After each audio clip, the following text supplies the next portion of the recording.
हाय people. पिछली video में हमने समझा था लीज क्या होती है। हमने ये भी समझा था टाइप्स ऑफ लीज क्या होती है। हमने कुछ इंडिकेटर्स भी देखे थे financing lease and operating lease को डिफरेंशिएट करने के लिए।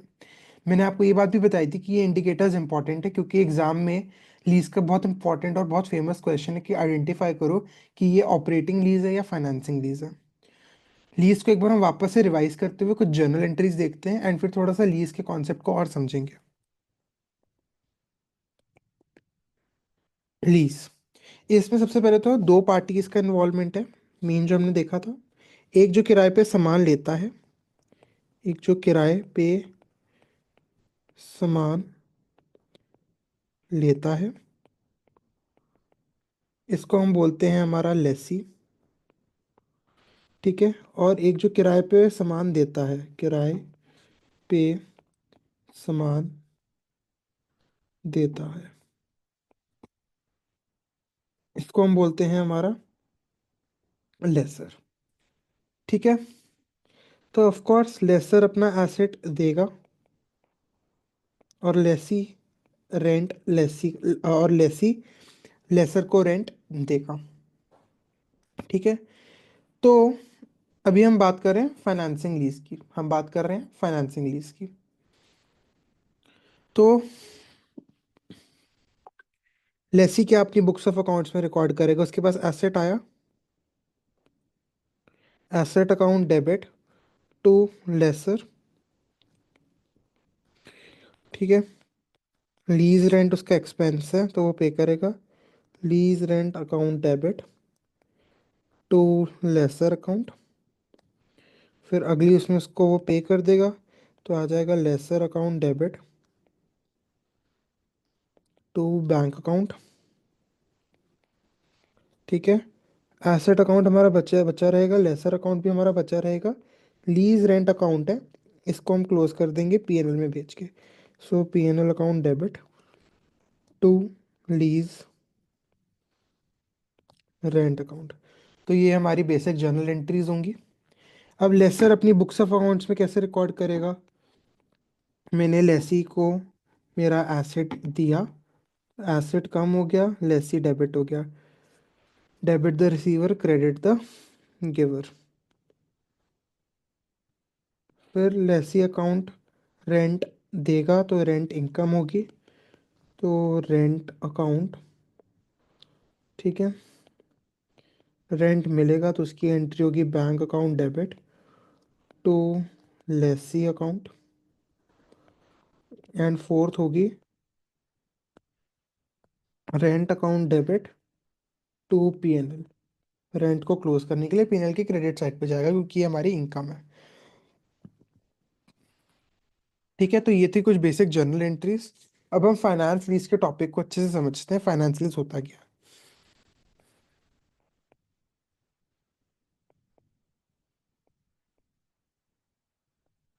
ये है मेरा लेसी, ये है मेरा लेसर। ठीक है। जो मेरा लेसर है, इसके पास एक एसेट था, इसके पास एक एसेट था जो इसने मेरा दिया लेसी को। तो लेसी के पास अब एक एसेट आ गया जिसकी लाइफ है 10 ईयर्स। ठीक है। जो ये एसेट था, ये इसको मिला था 9 ईयर्स के लिए। सो 9 ईयर्स के लिए यूज़ करना था इसको। ठीक है। जो ये एसेट था, इसकी प्राइस थी 50,000। इसकी प्राइस थी ₹50,000। तो इसका जो रेंट हो गया वो था 5,000 पर ईयर। तो टोटल रेंट पेड कितना हो जाएगा?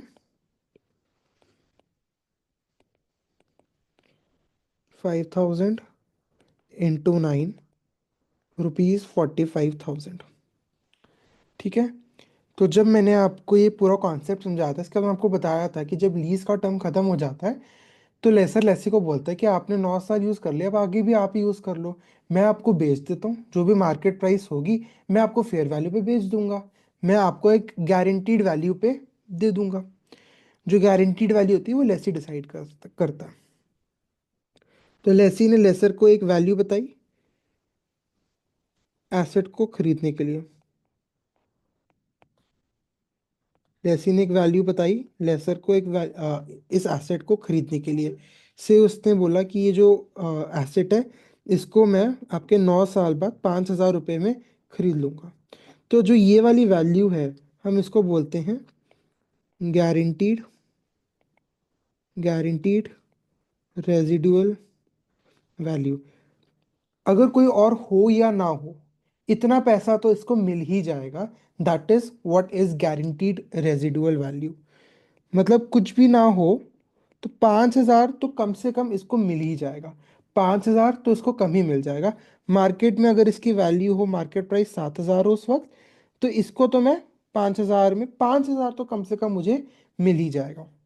तो इस केस में जो हमारा फर्स्ट फॉर्मूला है, हमारी मिनिमम लीज पेमेंट क्या हुई, मिनिमम लीज पेमेंट। तो हमारी मिनिमम लीज पेमेंट होती है हमारा जो टोटल रेंट है प्लस जीआरवी। अभी तक हमने ये चीज़ देखी कि ये जो जीआरवी है ये बाय लेसी है। अब ये बाय थर्ड पार्टी भी हो सकता है, ये बाय थर्ड पार्टी भी हो सकता है। अब ये जो लेसर है, ये इसने बोला कि अगर लेसी ने मेरे से मशीनरी नहीं खरीदी, बाद में मना कर दिया, तो क्या होगा। तो वो अपने तरफ से भी एक थर्ड पार्टी को जोड़ के रखता है। So that is the third party. ठीक है, तो रेंट था हमारा यहाँ पे 45,000 और जीआरवी थी हमारी 5,000। तो ये हमारा हो गया 50,000। तो उसकी जो मिनिमम लीज पेमेंट है वो है 50,000। ठीक है। तो जो हमारा AS19 है हमारा लीज का है। इसमें हमारा MLP कॉन्सेप्ट है, मिनिमम लीज पेमेंट। इसमें अगर हम बात करें हमारी लेसी की तरफ से और हम बात करें हमारे लेसर की तरफ से, तो काउंटिंग क्या होगी, रुपीज़। ठीक है, total rent paid. Total rent paid कैसे निकालोगे आप, annual rent into duration of lease. Annual rent into duration of lease plus GRV या सेल्फ, जीआरवी या सेल्फ। ठीक है। अच्छा, यहाँ पे जो हमारा लेसी है, अगर ये भी तो ऐसे बोल सकता है कि जो ये मशीनरी है आप मत मैं नहीं खरीदता, ये मेरा नोन बंदा खरीदता है और इसकी गारंटी कि आपको 5,000 देगा। तो ऐसा भी हो सकता है। तो this is also a possibility. ठीक है। तो और जीआरवी फ्रॉम थर्ड पार्टी। तो अपनी बुक्स में इसको ये रिकॉर्ड कर लेगा, ये आपकी हो जाएगी MLP। ये आपका रेंट आ गया, ये आपका जीआरवी आ गया और ये आपका टोटल MLP आ गया। लेसर जब इसको रिकॉर्ड करेगा तो क्या होगा, total rent paid, total rent paid by lessee, जो उसने टोटल रेंट पे किया, प्लस जीआरवी। ये लेसी का हो सकता है या कोई थर्ड पार्टी का हो सकता है। तो इससे आपको मिल जाएगा आपका MLP। तो ऐसे लेसी अपनी बुक्स में शो करेगा, ऐसे लेसर अपनी बुक्स में शो करेगा। तो मेन फंडा हमने क्या देखा, जो हमारी मिनिमम लीज पेमेंट होती है उसका फॉर्मूला होता है total rent paid plus GRV. Total rent paid plus GRV. ठीक है। अब हम देखने वाले हैं कॉन्सेप्ट जो है unguaranteed residual value. Unguaranteed residual value.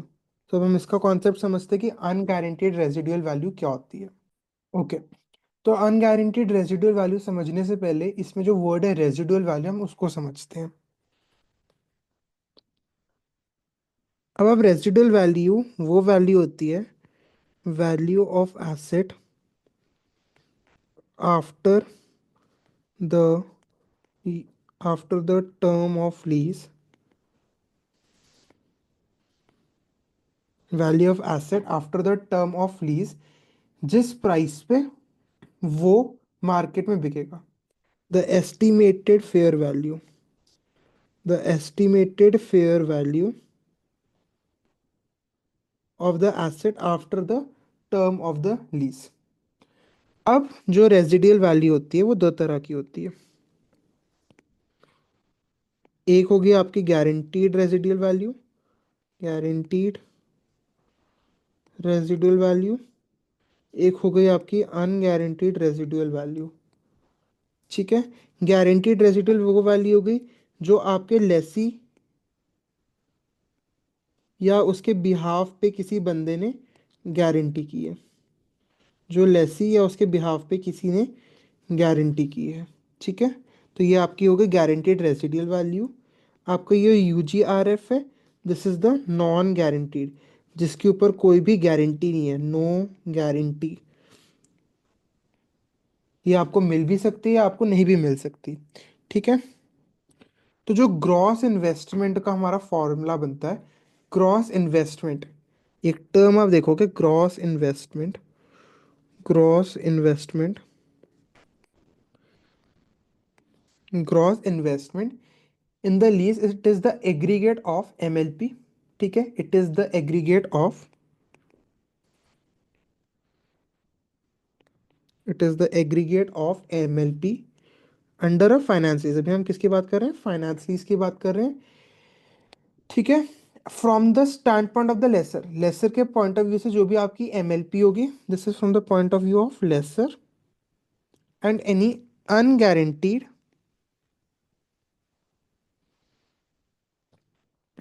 Residual value, any unguaranteed residual value accruing to the laser.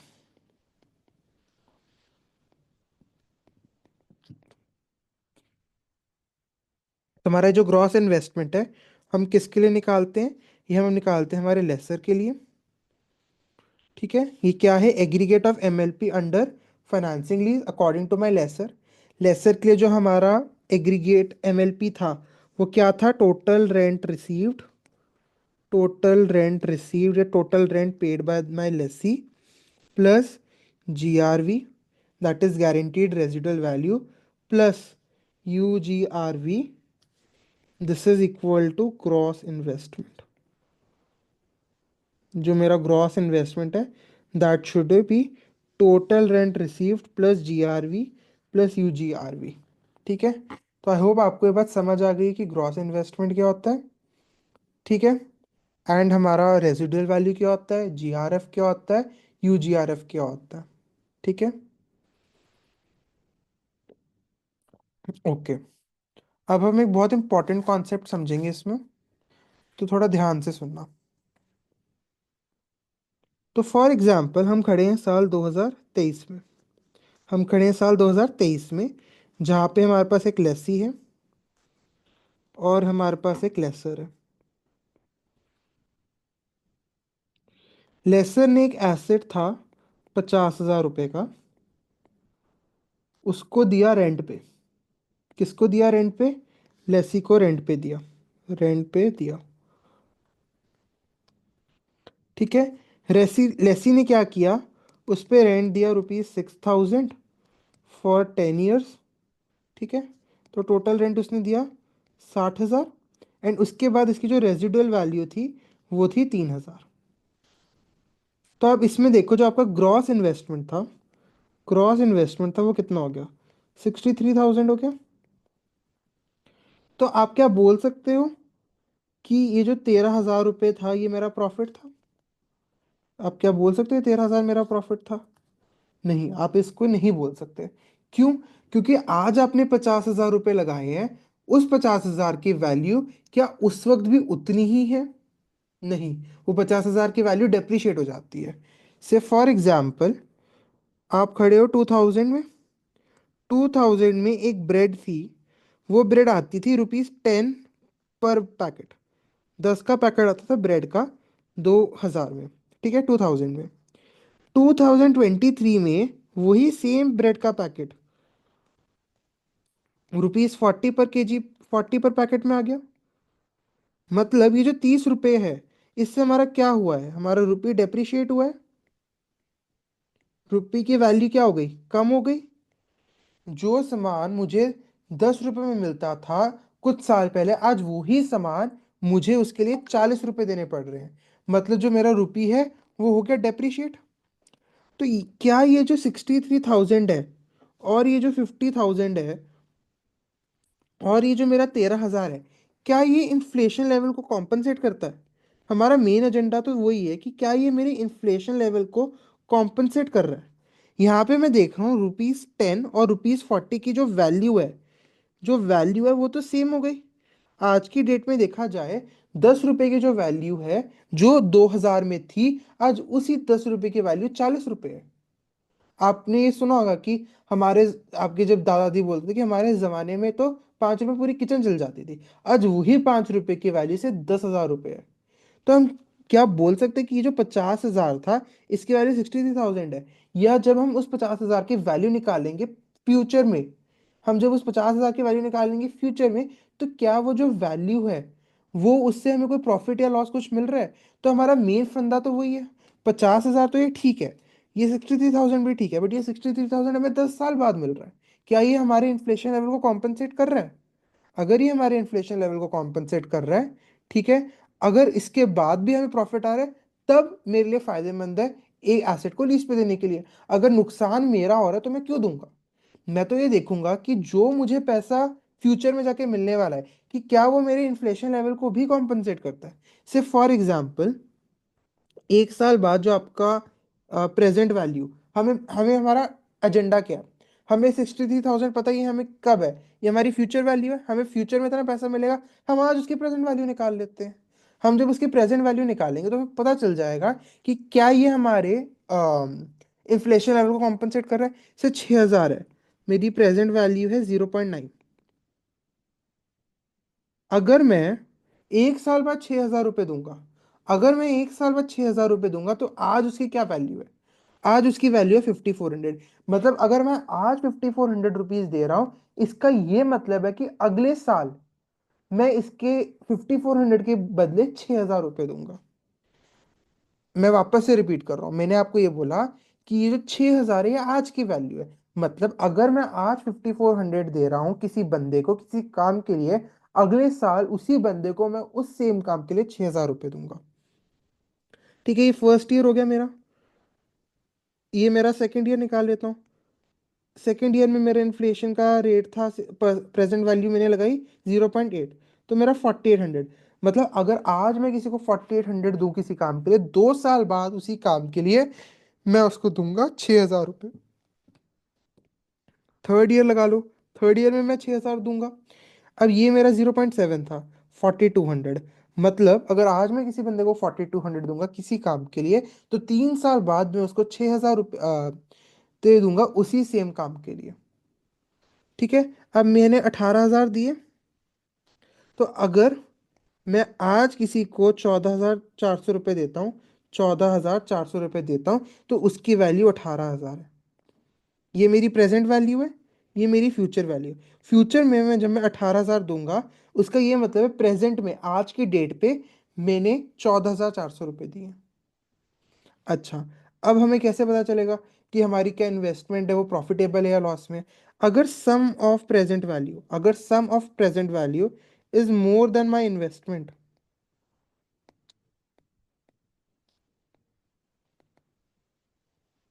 This is more than my investment, then I am profitable. तो हमारा मेन एजेंडा क्या है? हमारा मेन एजेंडा है देखने कि हमारी प्रेजेंट वैल्यू कितनी है।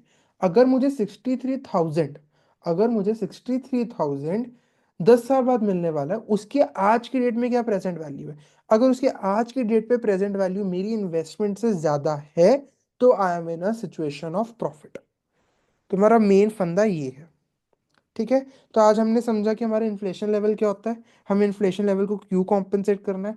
क्यों कॉम्पनसेट करना है? क्योंकि हमें तो प्रॉफिट में रहना है ना। मैं इन्वेस्टमेंट क्यों करूंगा? इन्वेस्टमेंट में तभी करता हूँ जब मुझे प्रॉफिट चाहिए। प्रॉफिट में कैलकुलेट तभी कर पाऊंगा जब मुझे पता होगा कि हाँ, फ्यूचर में मेरे को 63,000 मिलना, आज उसकी क्या वैल्यू है। क्योंकि रुपी तो अप्रिशिएट भी हो सकता है, रुपी डेप्रिशिएट भी हो सकता है।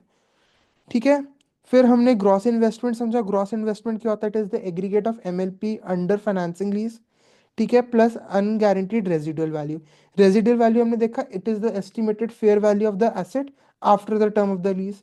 रेजिडुअल वैल्यू में गारंटीड आता है और अनगारंटीड आता है।